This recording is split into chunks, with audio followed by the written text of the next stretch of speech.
ഞാൻ പറഞ്ഞല്ലോ, കോൺഗ്രസ് അധികാരത്തിൽ വന്നാലും ഞാൻ പ്രതിപക്ഷത്തായിരിക്കും.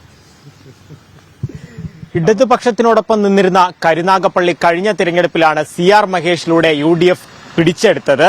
ഇത്തവണയും മറിച്ചൊന്ന് ആലോചിക്കേണ്ട ആവശ്യം കോൺഗ്രസിനുണ്ടായിരുന്നില്ല. CR മഹേഷ് തന്നെയാണ് മണ്ഡലത്തിൽ മത്സരിക്കുന്നത്. മൂന്നാമത് അംഗമാണെങ്കിൽ ഒരു തുടർച്ചയ്ക്ക് വേണ്ടി ഇറങ്ങുകയാണ്. വലിയ പ്രചരണം നടത്തുന്നുണ്ട്. എങ്ങനെയുണ്ട് ഇത്തവണയും? ഭൂരിപക്ഷം വർദ്ധിക്കുമോ? എങ്ങനെ കാണുന്നു? അനുകൂല ഘടകങ്ങളാണോ പ്രതികൂലമാണോ? വളരെ ആത്മവിശ്വാസത്തിലാണ് ഞാൻ. കാരണം നമ്മൾ പഠിച്ചുകൊണ്ടിരിക്കുന്ന സമയത്ത് നല്ലതുപോലെ പഠിക്കുന്ന വിദ്യാർത്ഥികൾ അന്നന്ന് പഠിപ്പിക്കുന്ന പാഠം പഠിക്കും. ഇപ്പം എൻ്റെ ഈ ഒരു രാഷ്ട്രീയ പഠനം ഞാൻ ഇലക്ഷൻ സമയത്ത് മാത്രമല്ല, ഞാൻ ഇവരെ എല്ലാം കാണുമ്പോൾ എപ്പോഴും ചിരിക്കുകയും വർത്തമാനം പറയുകയും ഒക്കെ ചെയ്യുന്ന ഒരു ഹൃദയബന്ധം എനിക്ക് ഇവരുമായിട്ടുണ്ട്. അപ്പോൾ അതുകൊണ്ട് എല്ലാ ദിവസവും ഞാൻ ജനങ്ങളുമായിട്ട് കൂടുതൽ അടുത്തുകൊണ്ടിരിക്കുകയാണ്. യഥാർത്ഥത്തിൽ ഇവിടെ ഒരു കക്ഷി രാഷ്ട്രീയമൊന്നുമില്ല. ഞാൻ UDF സ്ഥാനാർത്ഥിയാണ് മത്സരിക്കുന്നതെങ്കിലും ഞാൻ ജനങ്ങളുടെ ഒരു സ്ഥാനാർത്ഥിയായിട്ടാണ് എനിക്ക് ഫീൽ ചെയ്യുന്നത്. എല്ലാ പാർട്ടിയിലും പെട്ട ആളുകളുടെ വലിയ പിന്തുണ എനിക്ക് ലഭിക്കുന്നുണ്ട്. അപ്പോൾ ഇനിയിപ്പോൾ എനിക്ക് ഈ പരീക്ഷയുടെ തലേ ദിവസം നമ്മൾ പഠിച്ചതൊന്ന് മറിച്ച് നോക്കിയാൽ മതി. ഞാനിപ്പോൾ അത് മറിച്ച് നോക്കിക്കൊണ്ടിരിക്കുകയാണ്. കാരണം ആളുകളുടെ സ്നേഹവും സന്തോഷവും കാണുമ്പോൾ, കാരണം ഒരിക്കൽ പോലും എന്റെ പ്രവർത്തനത്തിൽ എന്റെ രാഷ്ട്രീയം ജനങ്ങളുമായിട്ടൊരു അതിർവരമ്പ് സൃഷ്ടിച്ചിട്ടില്ല. വല്ലാത്തൊരു ആഴത്തിലുള്ള ആത്മബന്ധം, ആ ആത്മബന്ധത്തിന്റെ ഒരു സ്നേഹപ്രകടനമാണ് ഞാൻ ഈ തെരഞ്ഞെടുപ്പിനെ കാണുന്നത്. അതുകൊണ്ട് നല്ല വിജയപ്രതീക്ഷയുണ്ട്. LDFന് വേണ്ടി MS താര മത്സരിക്കുന്നു, BJPക്ക് വേണ്ടി ജിതിൻ ദേവ്. ദേശീയ നേതാക്കളെ ഉൾപ്പെടെ എത്തിച്ച് ഇവിടെ വലിയ രീതിയിലുള്ള പ്രചരണത്തിനാണ് BJP ഉൾപ്പെടെ ഉദ്ദേശിക്കുന്നത്. ഏതെങ്കിലും തരത്തിൽ അതൊരു ബുദ്ധിമുട്ടായി? ഇല്ല, ഇവിടെ ഏത് ദേശീയ നേതാവ് വന്നാലും ശരി, കരുനാഗപ്പള്ളിക്കാർ ഇനി ഞാനിതുകൊണ്ട് എന്റെ സ്വഭാവദോഷം കൊണ്ട് കളയുന്നതല്ലാതെ എന്നെ അവർ ഒഴിയത്തില്ല. കാരണം അത്രയ്ക്ക് ബന്ധമായിപ്പോയി. ഞങ്ങൾ രണ്ടല്ല, ഞാനും ജനങ്ങളും ഒന്നാണ്. അത്രയ്ക്കൊരു ആത്മബന്ധം ഉണ്ട്. അപ്പോൾ അതുകൊണ്ട് ഇനിയിപ്പോൾ ആര് വന്നാലും ശരി എന്നെ അവർക്ക് കൈവിടാനൊക്കത്തില്ല. ഞാൻ അവരുടെ കൂട്ടത്തിലുള്ള ഒരാളാണ്, ജനങ്ങളുടെ ഒരാളാണ് ഞാൻ. ഈ തെരഞ്ഞെടുപ്പ് പ്രചരണത്തിനിടയ്ക്കും ഭയങ്കരമായിട്ട് വൈറലായതെന്നായിരുന്നു വെച്ചാൽ മേളത്തിന് പോകുന്നു, അങ്ങനെയുള്ള കാര്യങ്ങൾ. അപ്പൊ അതൊന്നും ജീവിതത്തിൽ നിന്ന് മാറ്റിയെടുക്കാൻ പറ്റില്ല. ഇല്ല, അത് നമ്മൾ ഒരു കലയാണ്. കല എന്ന് പറയുന്നത് ഒരു പ്രതിപക്ഷമാണ്. ഇപ്പൊ നാളെ കോൺഗ്രസ് വന്നാലും ഞാൻ പ്രതിപക്ഷത്തായിരിക്കും.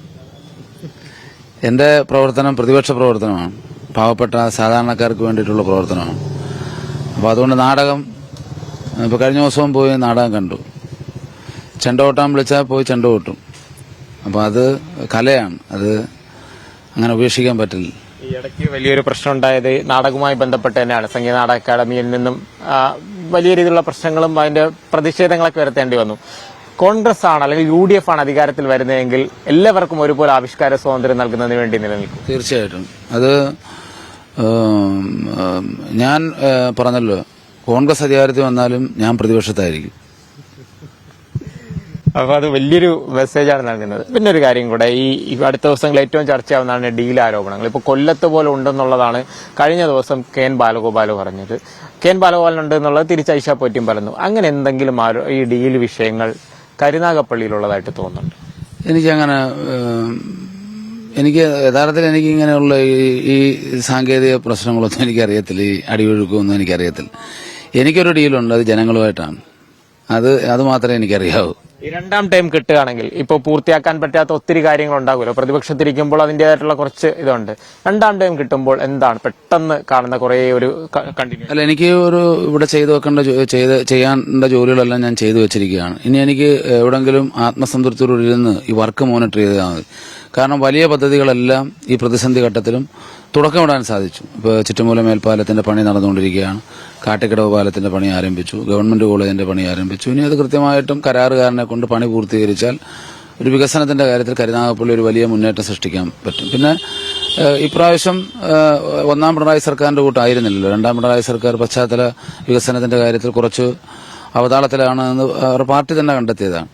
ഫണ്ടിന്റെ അപര്യാപ്തതയൊക്കെ ഉണ്ടായിട്ടുണ്ട്. അപ്പോൾ ഇനിയൊരു വരുന്ന ഒരു സർക്കാരിന്റെ ഭാഗത്തു നിന്നും നീതി ലഭിക്കും. കരുനാഗപ്പള്ളിയിൽ ഒരുപാട് വികസന പ്രവർത്തനങ്ങൾ നടത്തിയെടുക്കാൻ സാധിക്കുമെന്നാണ് പ്രതീക്ഷ. 30,000-ന് വളരെ കുറച്ചായിരുന്നു കഴിഞ്ഞ തവണത്തെ ഭൂരിപക്ഷം. അത് മറികടക്കാൻ കഴിയും? ഭൂരിപക്ഷം നമ്മളെ ഭയപ്പെടുത്തുന്നതാണ്. 29,000 വോട്ട് ഒരു സാധാരണക്കാരന് ഒരു സമൂഹം ഭൂരിപക്ഷം കൊടുക്കുക എന്ന് പറയുമ്പോൾ അത് അത്ഭുതം മാത്രമല്ല, എന്നെ സംബന്ധിച്ചൊരു ഭയവും കൂടിയാണ്. അത് നിലനിർത്തുക എന്ന് പറയുമ്പോൾ അതിനെക്കാട്ടി ഭയമാണ്. അപ്പം നേരത്തെ ചെയ്തതിന്റെ ഇരട്ടി ഓവർ ടൈം വർക്കാണ് ഞാൻ ചെയ്യുന്നത്. അതുകൊണ്ടാണ് ഞാൻ വെളുപ്പിന് 5 മണി മുതൽ രാത്രി 12 മണി വരെ ജനങ്ങളോടൊപ്പം. എന്തായാലും എൻ്റെ ഒരു സമർപ്പിത ജീവിതമാണ്. ഞാൻ ജനങ്ങൾക്ക് വേണ്ടി ജീവിക്കുകയാണ്. അപ്പോൾ ഇപ്രാവശ്യം അതിന് ഇരട്ടി ഭൂരിപക്ഷം കിട്ടും.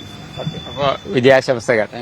അപ്പോൾ ഇരട്ടി ഭൂരിപക്ഷത്തിൽ വീണ്ടും ജനങ്ങൾ തിരഞ്ഞെടുക്കുമെന്നുള്ളൊരു ആത്മവിശ്വാസമാണ് CR മഹേഷ് പങ്കുവെക്കുന്നത്. കൊല്ലത്ത് നിന്ന് ബിജു മടവൂരിനൊപ്പം ലിജോ റോളൻസ്, മീഡിയ 1.